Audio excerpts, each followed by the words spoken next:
दोस्तों, राजीव एक छोटे से गांव रामपुर में रहने वाला एक साधारण युवक था।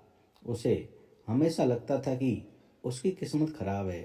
वह जो भी काम करता उसमें असफल हो जाता। एक दिन वह हताश होकर गांव के पास वाले पुराने मंदिर में गया।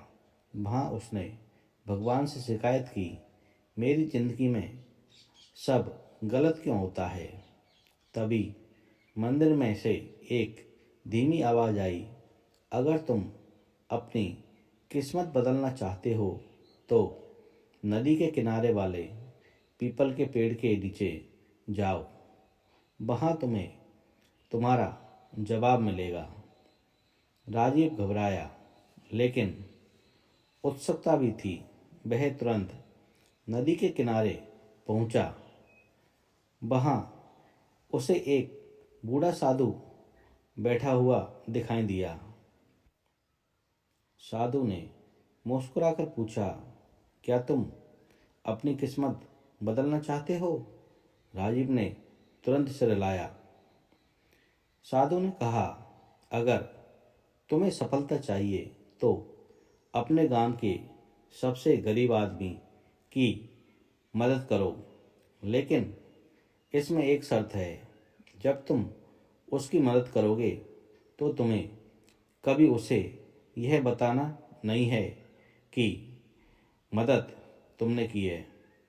राजीव ने इस चुनौती को स्वीकार कर लिया।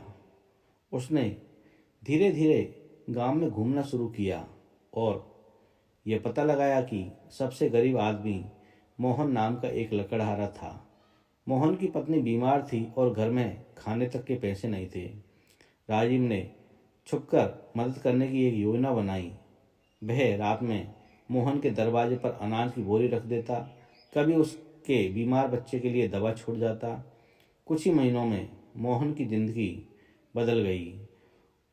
उसने कुछ पैसे बचा लिए और अपना खुद का छोटा सा व्यापार शुरू कर दिया। एक दिन राजीव को अपने ही जीवन में एक बदलाव महसूस हुआ। उसके किए हुए छोटे छोटे प्रयासों ने उसे भीतर से खुश कर दिया और अब उसे ऐसा नहीं लगता कि उसकी किस्मत खराब है। धीरे धीरे उसकी खुद की परेशानियां भी कम होने लगी। कुछ महीनों बाद जब वह मंदिर में गया तो उसे वही बूढ़ा साधु फिर से मिला। साधु ने मुस्कुराकर कहा, किस्मत बदल गई? राजीव ने सिर हिलाया और नम आंखों से बोला, हाँ, लेकिन यह कैसे हुआ? साधु ने कहा, जब तुम दूसरों की किस्मत बदलते हो तो एक अदृश्य हाथ तुम्हारी किस्मत खुद ब खुद बदल देता है। राजीव को अब समझ आ गया कि असली सफलता सिर्फ अपनी ही नहीं बल्कि दूसरों की भी मदद करने में है।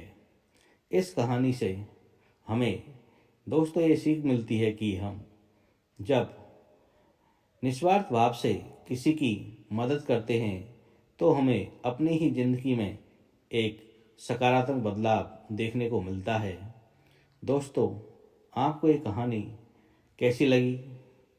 अगर आपको ये कहानी पसंद आई हो तो कृपया इस वीडियो को लाइक, शेयर और सब्सक्राइब कर देना। थैंक यू दोस्तों, धन्यवाद। Thanks for watching.